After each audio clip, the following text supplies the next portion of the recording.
Boa noite, irmãos. Graça e paz seja com todos, amém? Um privilégio, mais uma vez, poder estar aqui diante da igreja, um dia tão especial como esse, para trazer aos irmãos a palavra do Senhor. Eu queria te convidar a abrir a sua Bíblia no livro de Atos, capítulo 2. Nós faremos a leitura a partir do verso de número 43. Perdão, 42. E meditaremos sobre o tema A Igreja como ela é. Esse é o tema da nossa mensagem na noite de hoje. Antes de proceder com a leitura do texto, me permitam dedicar alguns minutos para lembrar aos irmãos sobre o contexto do texto que nós iremos ler na noite de hoje. O capítulo 2 do livro de Atos é um capítulo, irmãos, muito importante para todos nós. Lucas começa fazendo um relato que mostra para a gente o que foi essencialmente o cumprimento de uma promessa de Deus. Uma promessa que estava sendo aguardada há muito tempo, aonde no dia do Pentecostes, o Espírito de Deus foi derramado sobre a igreja. A igreja aguardava o cumprimento dessa profecia desde os tempos mais remotos. Joel profetizou sobre esse dia, e esse dia finalmente chegou. Os crentes que estavam reunidos ali em Jerusalém viram, ouviram e testemunharam aquelas coisas acontecendo. Línguas como de fogo sendo repartidas entre eles. E então eles começaram a falar em línguas estranhas, línguas estrangeiras, em idiomas. E o que aqueles homens cheios do Espírito começaram a falar? Eles começaram a pregar, a anunciar as grandezas de Deus, as maravilhas de Deus. E o ponto, irmãos, é que as pessoas que estavam em Jerusalém, não cristãos, homens até mesmo piedosos, mas não cristãos, que estavam passando por ali, ouviram aquelas coisas, viram aquelas coisas e tiveram dúvidas. Afinal de contas, o que está acontecendo? Alguns tiveram dúvidas, outros agiram com ceticismo e outros zombaram. São bêbados. Mas o fato, irmãos, é que aqueles homens, sobre eles estava o Espírito de Deus e eles estavam anunciando as grandezas de Deus. Então Pedro, diz o texto, Pedro se levanta cheio do Espírito de Deus e começa a explicar. Começa a explicar que aquilo ali é cumprimento da palavra de Deus. Começa a explicar que o Cristo que eles crucificaram, Deus o ressuscitou. Que esse Cristo agora está assentado à direita de Deus. E que esse Cristo é quem enviou o Espírito Santo. E o que eles estão vendo é isso. A manifestação do Espírito Santo que o próprio Cristo enviou. É uma maravilhosa notícia. Mas também é uma denúncia muito grave. Significa que eles eram realmente culpados pela morte do Messias. Aqueles homens então se arrependeram e diante da pregação de Pedro, eles se arrependem, eles confessam a sua culpa, eles então são batizados e diz a Escritura que naquele dia 3.000 pessoas foram acrescentadas à comunidade dos santos. 3.000 pessoas se tornaram parte da igreja de Cristo. A pergunta que eu quero fazer a você hoje, e que vai nortear toda a nossa pregação, e que deve guiar os nossos dias, a nossa conduta, é essa. Como vivem esses homens e mulheres que agora assumiram um compromisso com Cristo? Como vive a igreja do Senhor? Como vivem os homens e as mulheres que o dia ouviram a mensagem, confessaram seus pecados, foram batizados e agora assumiram um compromisso com Cristo? É sobre isso que fala o nosso texto e por isso o tema da nossa mensagem. A igreja como ela é. Quero te convidar a fazer a leitura a partir do verso 42. Diz assim: Eles se dedicavam ao ensino dos apóstolos e a comunhão, ao partir do pão e às orações. Todos estavam cheios de temor, e muitas maravilhas e sinais eram feitos pelos apóstolos.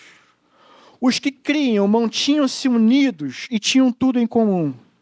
Vendendo suas propriedades e bens, distribuíam cada um conforme a sua necessidade. Todos os dias, continuavam a reunir-se no pátio do templo, partiam o pão em casa e juntos participavam das refeições, com alegria e sinceridade de coração, louvando a Deus e tendo a simpatia de todo o povo. E o Senhor lhes acrescentava diariamente os que iam sendo salvos. Amém? Esse é o nosso texto, eu quero te convidar a orar. Senhor, nosso Deus e Pai maravilhoso, obrigado, Senhor Deus, porque a sua palavra chegou até nós. Nós a lemos e suplicamos, ó Deus, pelo teu auxílio, para que o Senhor fale mais uma vez aos nossos corações. Senhor, eu reconheço, o pregador é incapaz, completamente incapaz de fazer qualquer coisa. Mas, ó Deus, rogamos ao Senhor, em nome de Jesus Cristo, que pelo poder do teu Espírito, a tua igreja ouça a sua voz e se submeta à tua voz. Assim nós oramos em nome de Jesus. Amém? Amém. Bem, irmãos, como deve viver a igreja do Senhor? O que nós vamos ver aqui são algumas marcas dessa igreja. Marcas, irmãos, que precisam ser vividas e testemunhadas por todos nós. E é interessante que Lucas comece nos mostrando essa primeira marca. Ele diz: eles se dedicavam ao ensino dos apóstolos. Essa é a primeira marca, irmãos, de uma igreja que está viva. Essa é a primeira marca de homens e mulheres que verdadeiramente estão cheios do Espírito de Deus. É uma igreja dedicada ao ensino dos apóstolos. Homens e mulheres cheios do Espírito de Deus são aqueles que se dedicam verdadeiramente ao ensino dos apóstolos. A palavra que Lucas emprega, ao invés de se dedicar, é mais propriamente, eles perseveraram no ensino dos apóstolos. E é uma palavra curiosa, irmãos, porque não significa apenas que eles ouviram, aprenderam e não se desviaram. Né? Esse é o primeiro sentido que a gente entende sobre perseverar no ensino.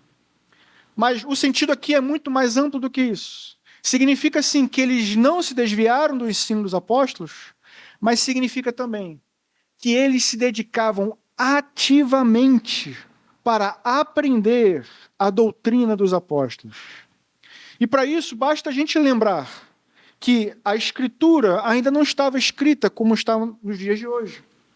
Os apóstolos ainda não tinham escrito os evangelhos, não tinham escrito as cartas pastorais. Paulo sequer era apóstolo ainda.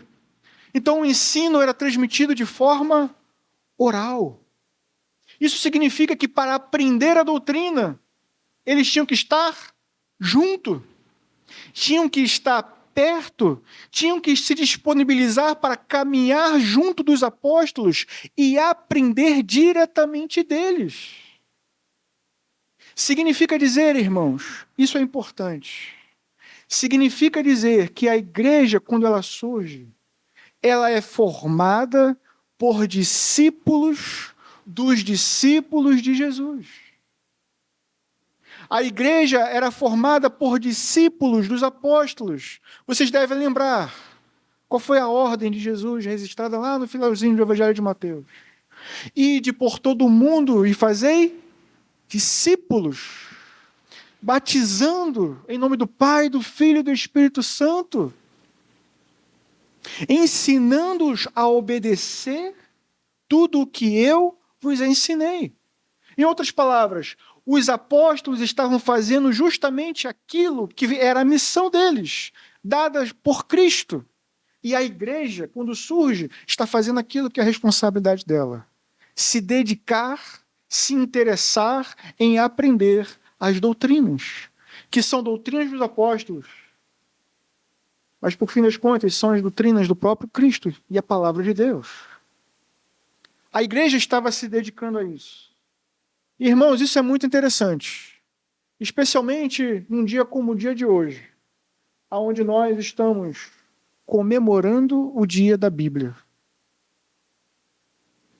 E é maravilhoso por um lado, e é triste por outro.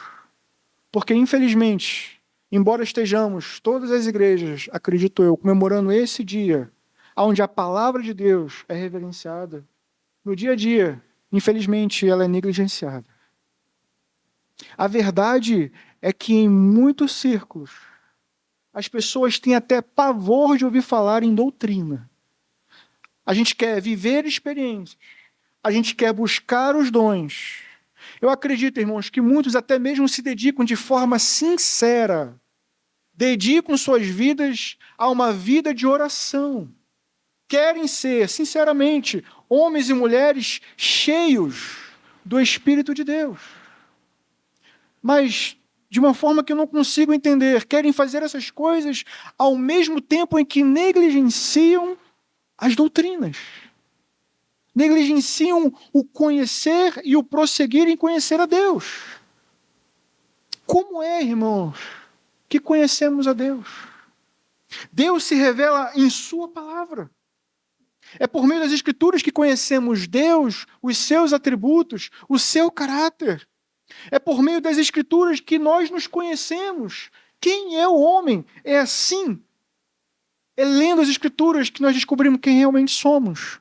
Homens miseráveis, pecadores, necessitados de Deus, que precisam de um Salvador. É olhando para as Escrituras que encontramos a redenção em Cristo. Agora, como seremos homens e mulheres cheios do Espírito de Deus, negligenciando as doutrinas que são a própria palavra de Deus? A igreja primitiva, irmãos, ela surge com essa primeira marca, e é uma marca que nós devemos almejar. Eles se dedicavam, não apenas ouviam, mas trabalhavam ativamente para aprender de Deus. Que essa seja também a marca daqueles que frequentam essa igreja. Que essa seja uma marca da nossa igreja e daqueles que estão em nosso meio, que se dizem cristãos. Que haja fervor em nós, para se dedicar em conhecer e prosseguir em conhecer a Deus. E isso, irmãos, é por meio das Escrituras. Mas eu queria reforçar isso. Eles precisaram se tornar discípulos dos apóstolos, assim como os apóstolos se tornaram primeiro discípulos de Cristo. Eu termino essa parte dizendo: pessoas que querem ser cheias do Espírito não fogem das Escrituras. Elas correm em direção a ela. Irmãos, é impressionante a gente ouvir de alguém que se dedicar às doutrinas, que se dedicar à teologia, é um perigo para a vida espiritual. A gente escuta esse tipo de coisa. Olha, se você estudar muito doutrina, a sua fé vai esfriar. Se você entrar no seminário, cuidado para não perder a fé. E, irmãos, isso não faz sentido. É justamente o contrário. O Espírito de Deus é o Espírito da verdade. E a palavra de Deus é a verdade. Como nós lemos pela manhã e como foi dito aqui, a palavra de Deus é ela que ilumina o nosso caminho. Não tem como você ser um homem cheio do Espírito de Deus, enquanto negligencia a palavra de Deus.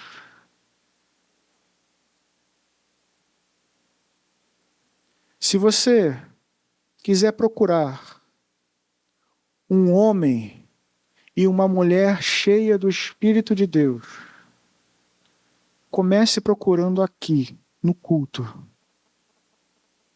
Comece procurando ele na escola bíblica dominical. Porque um homem que é cheio do Espírito de Deus, uma mulher que é verdadeiramente cheia do Espírito de Deus, tem um profundo interesse em aprender a palavra de Deus. Agora, se você quer ser esse homem e essa mulher cheia do Espírito de Deus, esteja aqui. Não abra mão do ensino das Escrituras. Não abra mão da escola bíblica dominical. Faça disso a sua prioridade, a fim de que você cresça em graça e em conhecimento. Essa é a primeira marca dessa igreja. Uma igreja dedicada ao ensino dos apóstolos, mas não apenas isso. O texto prossegue ainda no verso 42, falando que essa igreja era também uma igreja dedicada à comunhão. Irmãos, a palavra que é usada aqui, koinonia, ela fala de um tipo de comunhão que a gente entende muito bem. Significa o desenvolvimento de relacionamentos, de amizade. E amizades intencionais. Vejam que essa igreja, no dia do Pentecostes, ela de repente se tornou uma igreja de 3.000 pessoas. Você precisa lembrar, não tinha um espaço para reunir 3.000 crentes. Eles iam a um templo todos os dias, mas os cultos, propriamente ditos, aconteciam nas casas, nos lares. Era, como diz no termo, eclesiola, eram reuniões residenciais. Eles se reuniam, revezavam as casas, os horários e faziam os cultos. E aí é interessante isso, porque eu não vou tratar comunhão, partir do pão e orações de formas separadas, como o texto traz para a gente. Eu vou tratar delas juntas, porque embora sejam coisas distintas, irmãos, essas coisas são inseparáveis. Eles estavam realizando o culto na casa dos irmãos, ao mesmo tempo desenvolviam a comunhão, repartiam as refeições juntos, que eram geralmente coroadas com a celebração da ceia do Senhor. E ali, irmãos, naquele grande culto, haviam também louvores e orações. Então, esses elementos, que não são a mesma coisa, são distintos, estão necessariamente unidos na vida da igreja. Então vejam, eles estão perseverando na oração, mas é uma igreja que também está perseverando na comunhão, no partir do pão, nas orações. E isso faz todo sentido, irmãos. Vejam, até hoje, quando vamos celebrar a ceia do Senhor, nós reforçamos isso. A ceia do Senhor, nós sempre dizemos, é para aqueles que são verdadeiros crentes, que confessaram a Cristo, que se batizaram, e sempre dizemos que estão em comunhão com a sua igreja. Mas significa dizer também que estão em comunhão com Cristo e com o corpo de Cristo. E eu acredito, irmãos, quando o apóstolo Paulo diz que é necessário discernir o corpo, ele está falando sim dos elementos, ele está falando do pão, que é um símbolo do corpo de Cristo, está falando do vinho, que é o símbolo do sangue que Cristo derramou, o cálice da nova aliança. Mas ele também está falando do corpo de Cristo, que é formado pela igreja. Significa, irmãos, discernir que aqui está o corpo de Cristo. Significa que enquanto você participa da ceia, você deve olhar para o lado e discernir que esse irmão que está comendo a ceia com você, participando do pão e do vinho, ele é parte do corpo de Cristo.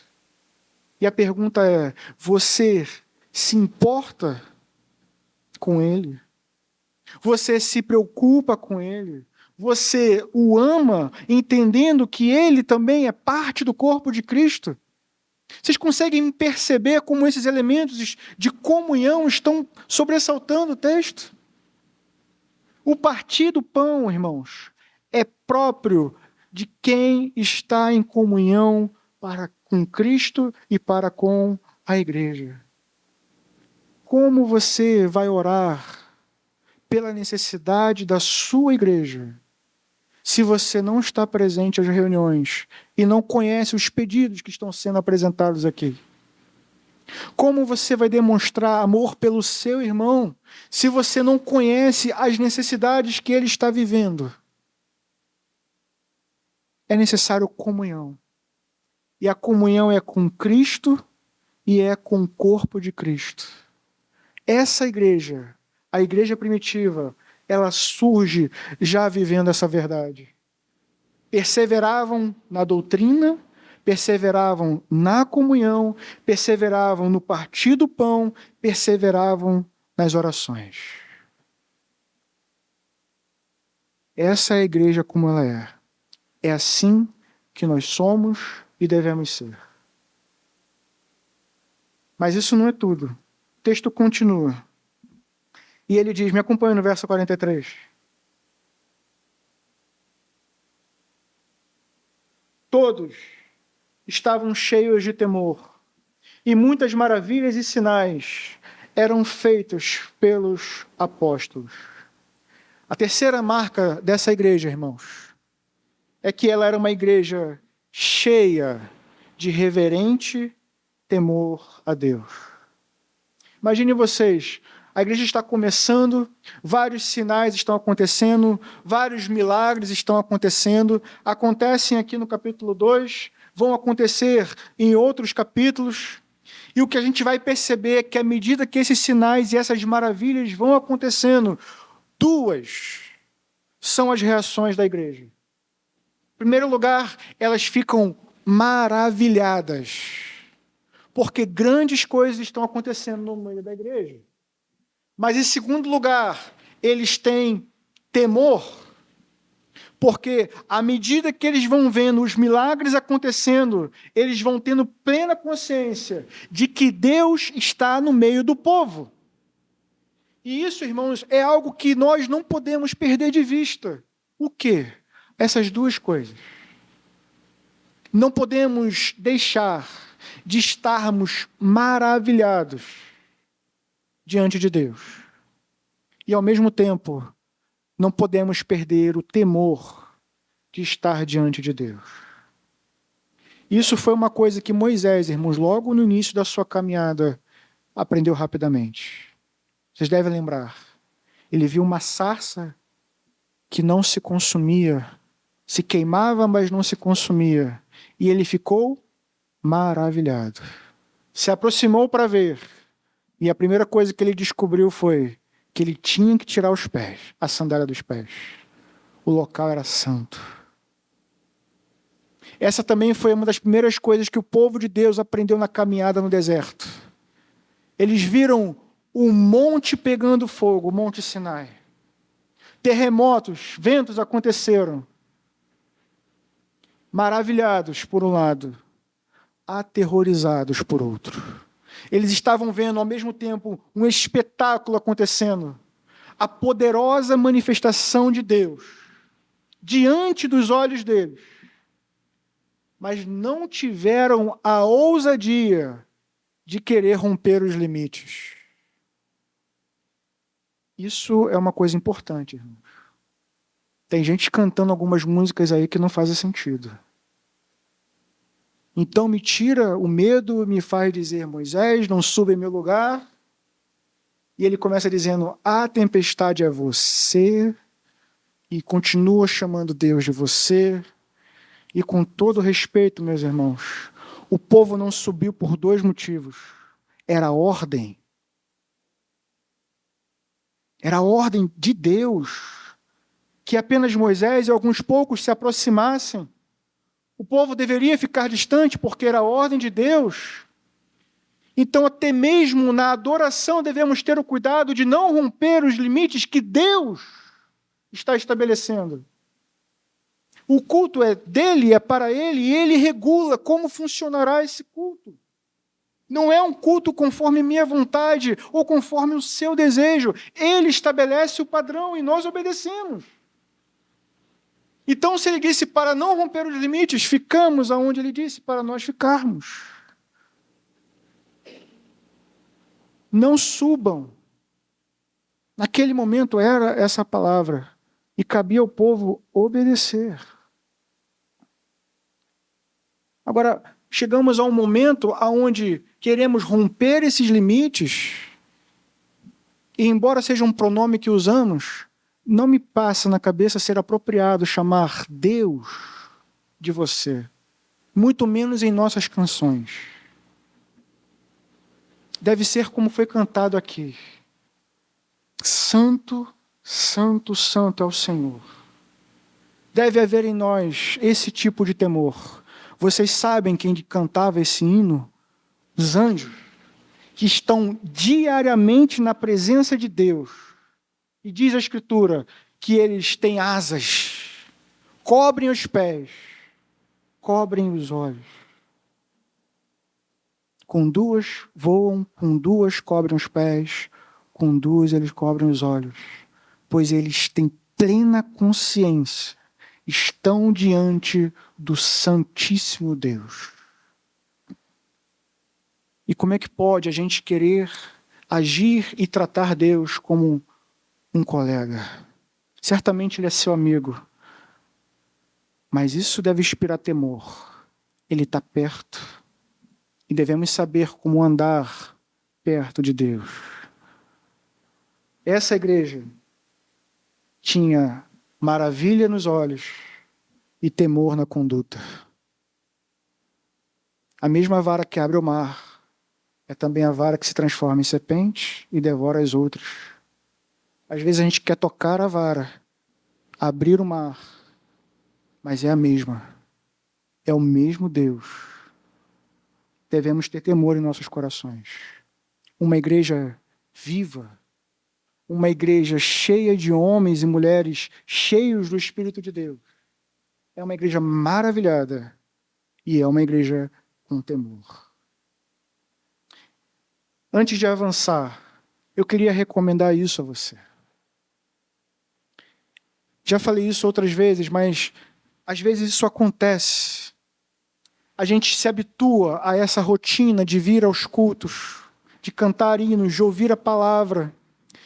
E esse momento extraordinário na comunidade dos santos, esse momento extraordinário na presença de Deus, às vezes se torna para a gente uma coisa comum, ordinária, e perdemos de vista que estamos diante de um momento extraordinário, onde Cristo está presente em nosso meio. Deus se faz presente em nosso meio. E ouvimos e cantamos e nos falta reverência e temor. Dormimos, bocejamos, não nos aguentamos no nosso banco enquanto a palavra de Deus está sendo pregada. Imagine os anjos na presença de Deus com essa conduta. Então, irmãos, que tenhamos noção de que estamos na presença do Deus Altíssimo e façamos qualquer coisa na nossa igreja, a menor e a mais simples delas, façamos como que para o Senhor, porque é para Ele. E façamos com temor, porque é para Ele. Então não façamos de qualquer maneira, e nem façamos por obrigação. Façamos maravilhados, façamos com alegria, façamos com toda a motivação, porque é para Deus. E façamos com temor, porque é para Deus. Aquela igreja, irmãos, era uma igreja cheia de reverente temor. O reverendo Hernandes Dias Lopes, ele diz assim: o culto verdadeiro produz reverência e alegria. Pois se a alegria do Senhor for obra do Espírito, o temor do Senhor também será autêntico. Que haja, irmãos, alegria autêntica em nosso meio. Que hajam pessoas aqui maravilhadas de maneira autêntica.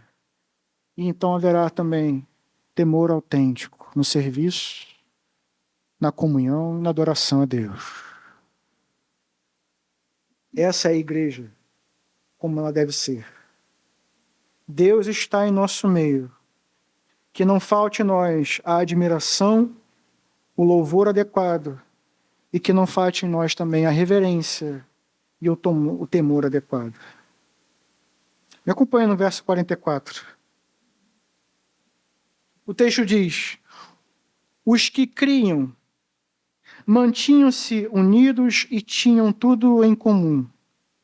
Vendendo suas propriedades e bens, distribuíam cada um conforme a sua necessidade. Todos os dias, continuavam a reunir-se no pátio do templo, partiam o pão em casa e juntos participavam das refeições, com alegria e sinceridade do coração, louvando a Deus e tendo a simpatia de todo o povo. E o Senhor lhes acrescentava diariamente os que iam sendo salvos. Verso 44 diz: todos os que criam mantinham-se unidos e tinham tudo em comum, vendendo suas propriedades e bens, distribuíam a cada um conforme a sua necessidade. Aqui, irmãos, nós estamos diante de uma outra marca, e eu diria uma marca muito importante da igreja. Eu queria que você olhasse para o texto e tentasse me dizer que marca é essa. O texto fala de cristãos vendendo seus bens e compartilhando tudo o que tinham com o próximo, com os necessitados. Essa marca é amor. Eu acho que qualquer professor de exegese me tiraria um ponto aqui, porque a palavra amor não aparece no texto. Mas o amor, irmãos, muito mais do que uma palavra, é uma ação. Muito mais do que um substantivo, é um verbo. Nós precisamos pensar muito mais no amor como um verbo. Amar. O que aquela igreja estava fazendo, o que a igreja primitiva estava fazendo, era demonstrar, em primeiro lugar, o seu amor a Deus. E, em segundo lugar, o seu amor ao próximo. Eu fico perplexo de que algumas pessoas conseguem olhar para esse texto e enxergar aqui um tipo de movimento, uma comuna, um exemplo de um comunismo que deu certo. E eu não estou aqui para falar de ideologias. Mas, irmãos, isso aqui é um absurdo. Porque existem várias coisas nesse texto que mostram que estamos muito distantes disso. Os bens eram vendidos e repartidos, sim. Mas não há uma imposição do Estado. Não há imposição do governo. E vejam só, não há sequer uma imposição dos apóstolos. Nem mesmo os líderes religiosos colocavam isso como uma ordem, onde aqueles que tinham posses deveriam vender e deveriam repartir. Não era assim. Era algo que era feito de coração voluntário, movido pelo Espírito de Deus, que inclinava eles a se compadecerem daqueles que estavam ali, que estavam passando necessidade. O objetivo não era abolir a propriedade privada, não era eliminar os ricos no meio da igreja, era eliminar a pobreza. Como? Por meio daqueles que estavam sendo abençoados por Deus e que, movidos por Deus, cheios do Espírito de Deus, motivados por um amor, voluntariamente e com coração alegre e agradecido, se compadeciam e decidiam ajudar aqueles que estavam necessitados. O apóstolo Paulo escreveria um pouquinho mais à frente dizendo: cada um dê conforme determinado em seu coração, não com pesar ou por obrigação, pois Deus ama quem dá com... Exatamente, com alegria. Então não era nada imposto. O que se esperava, e isso, meus irmãos, vem desde o Antigo Testamento. Deuteronômio 15, por exemplo, eu recomendo que você faça a leitura. Mostra isso. Deus preocupado com os necessitados, com os órfãos, com as viúvas, com o estrangeiro que não tinham condições de prover o seu sustento. Não estamos falando de alguém que está encostado por vontade própria. Aliás, a Escritura até combate isso. Os preguiçosos. Não estamos falando desse tipo de gente. Estamos falando de gente necessitada. Órfãos, viúvas. Lembre-se vocês, como surge o serviço do diaconato. Surge dessa preocupação com as viúvas que estavam desamparadas. Então vejam que Deus está preocupado com os necessitados. Mas, curiosamente, o mesmo texto diz: sempre haverá pobres no meio de vocês. Mas vejam, sempre haverá irmãos em melhores condições, cheios do Espírito, prontos para ajudar. Os pobres devem se alegrar nisso. Deus levanta homens no nosso meio para serem a provisão, assim como Boaz foi para Ruth. Que Deus levante aqui também em nosso meio homens e mulheres dispostos a ajudar os mais necessitados. E se você é um desses mais abençoados, esteja com o coração disposto a abrir a mão, a ajudar o próximo, porque é isso que Deus espera de nós. Irmãos, nenhuma ideologia pode promover isso assim. Que você haja por amor, que a comunidade viva dessa forma em amor. Não fique assustado com o que eu vou dizer. Que hajam pobres diante de nós, para que possamos ter a oportunidade também de ajudá-los. E que ricos e pobres possam glorificar a Deus, que é Senhor de todos.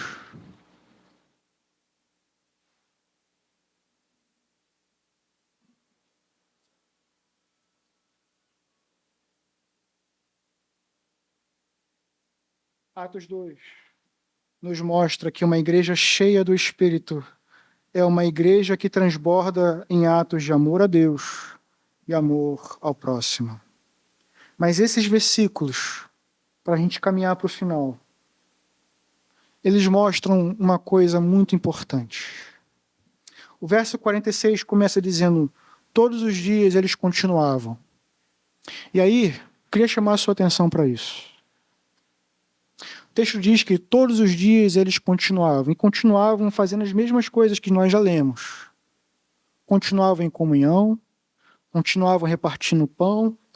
O texto acrescenta que eles louvavam a Deus, que eles tinham a simpatia do povo, e termina dizendo, veja bem, todos os dias Deus acrescentava aqueles que iam sendo salvos.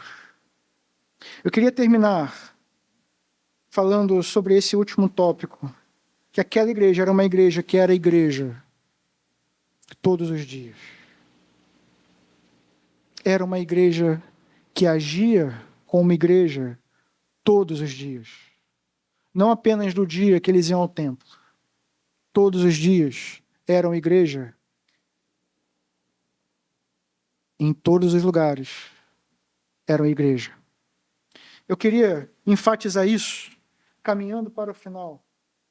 Porque aqui, irmãos, fica enfatizado também que essa igreja, que estava sendo igreja todos os dias, era assim porque, em primeiro lugar, ela é igreja do Senhor.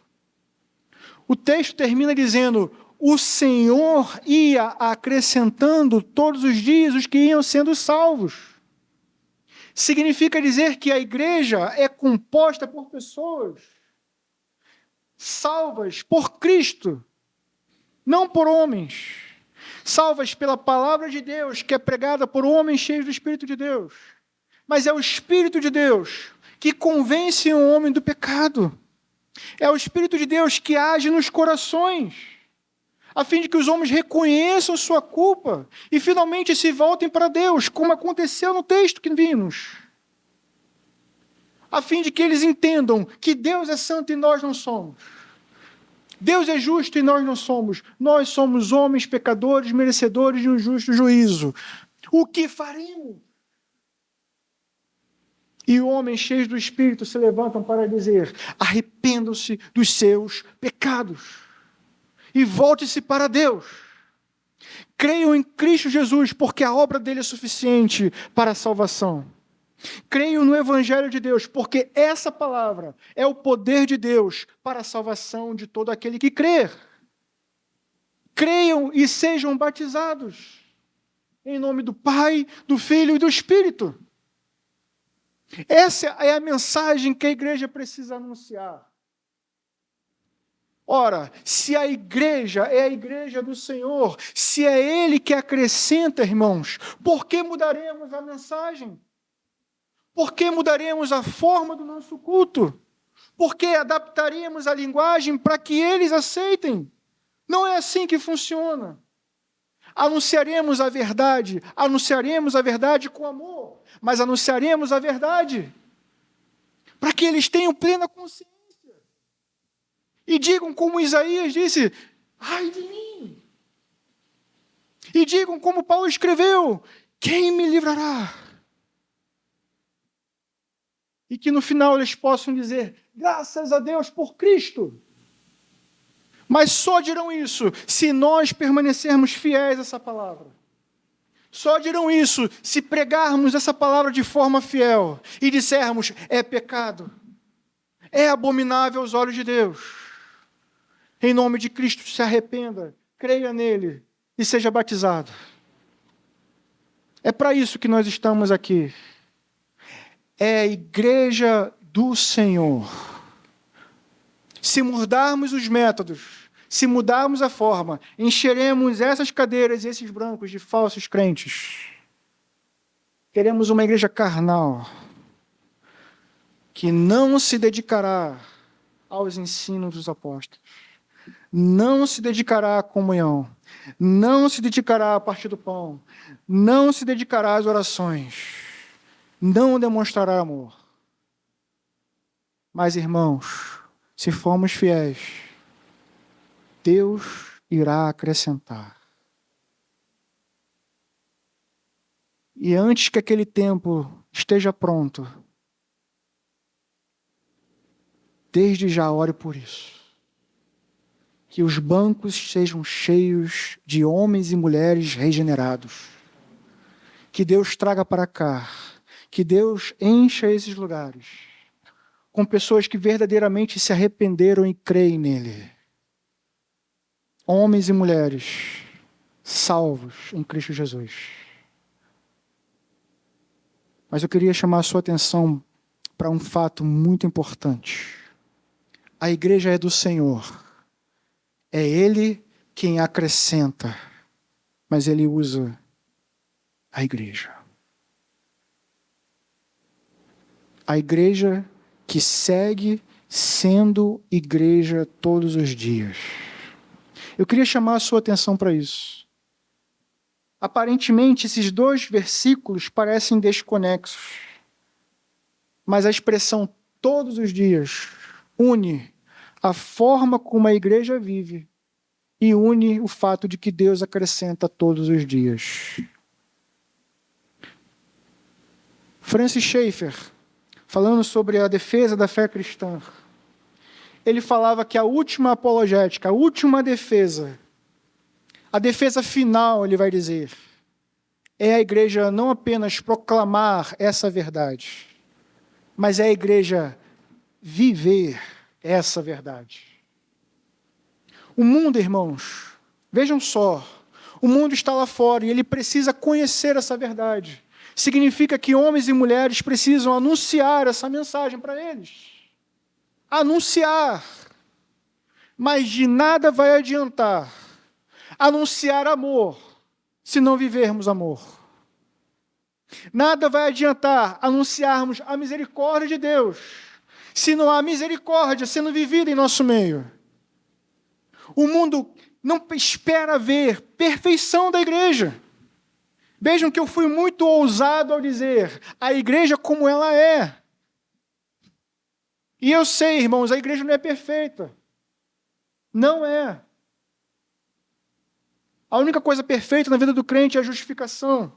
O resto nós estamos ainda sendo santificados. Vejam que falamos de amor aqui, e no capítulo 4, 5, já teremos um homem fingindo amor, fingindo que vendeu a sua propriedade, fingindo que doou tudo. Tem gente no meio dessa igreja que finge uma coisa que não é. Sempre há o joio no meio do trigo. Então não estamos falando de perfeição. E a verdade é, o mundo não espera olhar para a igreja e ver perfeição. Ela espera ver verdade.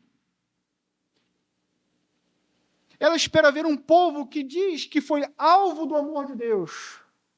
E espera ver esse amor sendo demonstrado, sendo vivido.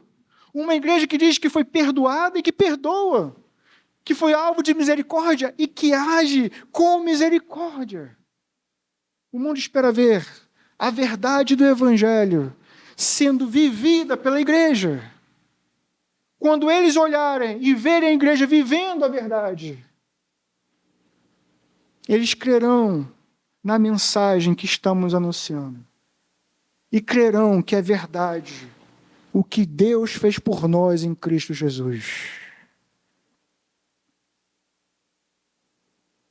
Entende a nossa responsabilidade como igreja?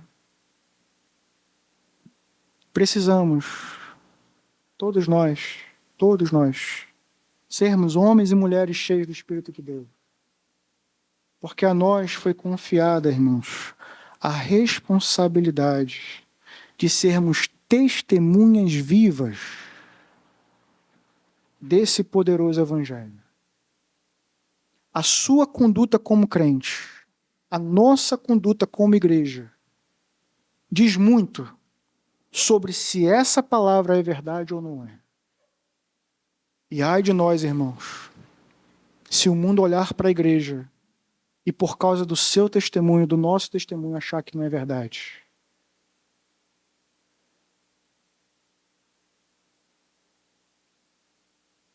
O Senhor lhes acrescentava todos os dias os que iam sendo salvos. A salvação pertence ao Senhor. A igreja é a igreja do Senhor. E quando a igreja se submete a Deus e vive o Evangelho, Deus acrescenta a ela. Creia nisso. Mais e mais salvos. Todos os dias eles confirmavam a unidade que tem em Cristo. Eu pergunto a você, como? Como a igreja confirma a unidade que ela diz ter com Cristo? Quando nós somos um. Quando levantamos a mesma bandeira. A única que é digna de ser levantada, a bandeira de Cristo. Todos os dias eles confirmavam que experimentaram o perdão de Deus. E eu pergunto, como? Demonstrando perdão uns pelos outros. Não é uma igreja perfeita. Talvez eu já tenha te magoado. Até hoje eu peço perdão à irmã Noeli. E graças a Deus ela diz que me perdoa. E eu lembro que eu disse para ela isso, minha irmã, graças a Deus foi contigo que eu errei. Porque é uma irmã verdadeiramente cristã. Me perdoou. E ela fala, não fala mais sobre isso. Eu falei mais uma vez. Mas é assim. Como podemos dizer que amamos, que somos alvo do perdão de Deus, se não temos condições de perdoarmos uns aos outros? A mensagem fica enfraquecida. Lembre-se do que Jesus disse sobre o credor incompassivo. Foi perdoado, mas por uma dívida muito maior. Mas foi incapaz de perdoar. Que Deus tenha misericórdia de nós. Que sejamos homens e mulheres prontos e dispostos a perdoar. Lembre-se sempre, a sua ofensa contra Deus foi muito, muito maior. Então esteja pronto para perdoar. Todos os dias. E todos os dias eles confirmavam que eram alvos do amor de Deus, demonstrando amor. Confirmavam que eram alvos da providência de Deus, sendo providência uns para os outros. Vejam, a Bíblia diz que nós éramos os mais miseráveis dos homens. Mas Deus nos tornou ricos em Cristo Jesus. Nos fez assentar nas regiões celestiais e herdeiros, irmãos, de coisas que nem conseguimos imaginar. Co-herdeiros com Cristo. Se você é alvo dessa providência, você precisa demonstrar esse mesmo amor e providência para aqueles que estão necessitados. Eu caminho para o fim, lendo uma conclusão nas palavras ainda do reverendo Hernandes Dias Lopes. A Igreja de Jerusalém produziu impacto na sociedade por causa do seu estilo de vida. Era uma igreja comprometida com a verdade, era uma igreja santa, era uma igreja piedosa. Os crentes eram alegres, festivos e íntegros. Eles contagiavam. O estilo de vida da igreja impactava a sociedade. Melhores maridos, esposas, filhos, pais, estudantes, profissionais. O resultado da qualidade é quantidade. Deus mesmo acrescentava a essa igreja, dia a dia, os que iam sendo salvos. Vocês querem ver os bancos cheios?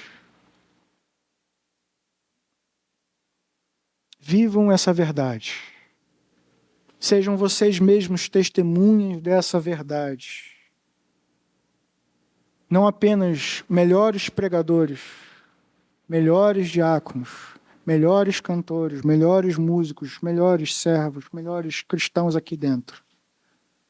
Como o reverendo nos lembra, melhores pais, maridos, esposas, empregados, patrões, a fim de que o mundo olhe e veja a luz de Deus brilhando através da igreja.